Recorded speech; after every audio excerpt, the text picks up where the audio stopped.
So I've mentioned before that my mother is batshit crazy. God forbid she ever finds these videos, I'm done. But yeah, she's nuts. In her brain, she's some kind of psychic phenomenon. She believes she's capable of all sorts of mystical stuff. I swear it was too much LSD in the 60s, but maybe that's just me. Anyway, that being said, back before I was born, when my dad was still around, and for anyone who doesn't know, he died when I was very young. Don't really care, never knew him, don't give a shit. Anyway, they were into some really nasty stuff. My father in particular was into the same kind of weird shit that my mother was. Now, it's kind of like a derivative of the Kabbalah, which is basically Jewish witchcraft, for lack of a more in-depth explanation. Although, the Kabbalah in and of itself is not necessarily, like, a nasty thing, but what they were using it for, like, their interpretation of it was unpleasant, to say the very least. Anything can be misused, and granted, I'm not saying I really believe in this shit, but I was brought up in it, so I do have a little bit of a background here. This was the religion that I actually escaped from. It was basically a toned-down version of Satanism, and we're not talking about, like, Anton LaVey. This was pretty much the Christian interpretation of devil worship. Nasty fucking crap. I have memories of my mother drawing a pentagram on the floor, cutting her hand with a knife, and screaming in Latin at the cat. It's just, that's the kind of crazy that went on in my household. Anyway, before I was born, she used to conduct ritual seances and all this batshit crazy from the house. Now you can tell she was just an excellent parent, because when she found out she was having a kid, it was like, okay, where do we put the baby? Hey, I know, let's gut out the seance room and stick him in there. Yeah, that's great. Let's just put your newborn baby in a room where you're killing chickens and shit. That's fucking wonderful. I had a lovely childhood. By the way, I don't honestly know if they actually kill chickens, but it works. Anyway, my room was the official seance room, so there's already this very negative stigma to begin with, and that being said, there's been a lot of demented shit over the years that's gone on in that house, but one of the most predominant things, and probably the earliest experience that I can remember to date, occurred in my bedroom. Now, before I continue, I want to say that 10 to 1, this was a nightmare. This was not something that was actually like a valid supernatural experience.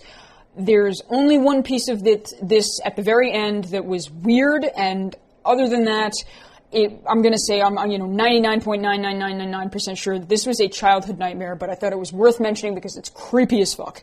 So, when I was younger, and I couldn't have been older than 5 because my dad was still alive and he died when I was around 5, so my memory of this is pretty clear. Now, it started with a picture in my bedroom. It was a printed photograph of a whole bunch of Disney characters, like Mickey Mouse, Donald Duck, all like that. And they were in costume, so it was a whole bunch of costume Disney characters standing in front of Florida's Disney Castle. There were balloons in the background in all different colors. I used to stare at this picture as a child, and I swear to God, the balloons in that picture would float. And this wasn't normal. This was not supposed to happen. It was just a normal picture. I was having some kind of childhood hallucination. I don't know. Kids see weird shit. So the strange part about this was that I actually knew at the time that this wasn't normal, like even as a child. And I remember the characters would wave. They would wave at you from the picture and the balloons would float. It was like something out of Stephen King's It. You know, it was terrifying. And as a little kid, I'm sitting there in bed with the covers pulled around me, staring at the Disney characters, waving at me from the wall. And even at 5, I was like, this is not right. This is not supposed to happen. It was very disturbing. Now, most people are going to be thinking like, oh, wait, Disney characters, yeah, that's fun. Like, you're a little kid, you should have liked that. No. You looked at this thing, and you didn't get a sense of warm fuzzy. You got a sense of, holy fucking shit, my room is possessed, something wants to kill me. It was like... It was horrible. It was like some next level Five Nights at Freddy's shit. Now, I remember when this happened, I'd woken up in the middle of the night. My vision is immediately drawn to this picture. There's Mickey Mouse and all his friends waving at me, and the balloons are floating. I'm like, oh, hell no.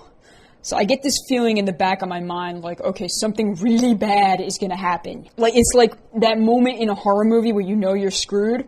And sure enough, the only thing that's going through my mind is, it's not real, it's not real, it's not real. And as I'm thinking this, my perception sort of turns towards that closet door. And I don't know if anyone's ever seen the movie Poltergeist. No, not the remake, which was absolutely terrible, the original. There's a scene at the very end of that movie where the mother, I think it's Diana, I forget her name, she's running through the hallway and it starts to pull back, like it gets longer. Now at the time, I was 5 years old. I hadn't seen, let alone even heard of this movie, so that's not where I got this from. But the room did that, and I remember this distinctly. It sort of pulled back. I watched the entire floor get, like, really long. Then my vision kind of zoomed in on the closet door, and I knew it was coming. very slowly the knob starts turning and it just begins to open. Now, the closet in my room was small. If you opened it, you would be able to see what was in there, and I couldn't see anything. It was pitch black. And I hear this low hiss. Something said my name, and I lost it.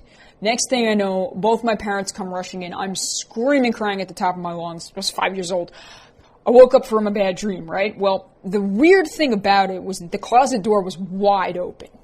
So the only thing I can think of was that at some point during the night, the door must have opened, and it's odd because there was really no way that it could have done that, because the wind couldn't have gotten into the room, but maybe like the contracting of wood or something, because wood shrinks, I don't know.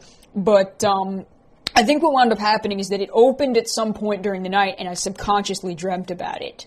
But it gets weirder because, according to my mother, that closet was actually the center for activity that was supposed to be going on in the house. She claimed that that closet was like a gateway to hell, and the next video I'm going to do is going to detail more on that, but I'm actually going to need a disclaimer on that one because that one's graphic, so I will leave you with that for tonight.